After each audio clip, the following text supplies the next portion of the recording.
If you've ever been to a St. Anthony all-school mass, you know what a special and welcoming environment it is. And of all of the school masses, the May crowning is probably the most special.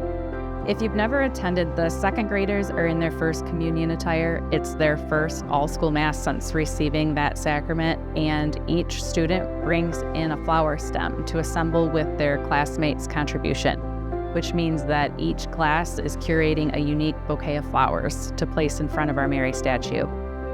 We wanted to find a way to continue this veneration of our mother, and that's how the idea of these rosaries was born. Once the May crowning flowers in front of the Mary statue began to wither and fade, we slowly started pulling out individual flowers from each of these bouquets and began the several-week process of drying them. Once the petals were sufficiently dry, we hand-placed them into our resin bead molds. This was a pretty tedious task and took multiple hours and a little bit of child labor. But once the bead molds were stuffed, the epoxy resin was then injected into the molds and left to cure for a 24-hour period. The result, after 6 rounds of this process, were 720 stunningly unique beads.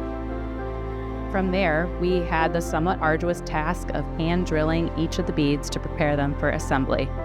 Yes, all 720 of them.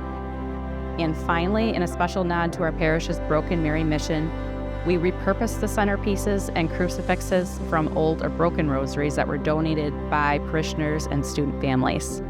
We took great care to customize each of these 10 rosaries, including having Father Tony bless them, and in the end, our 8th graders assembled a product as unique and special as the Mass these commemorate.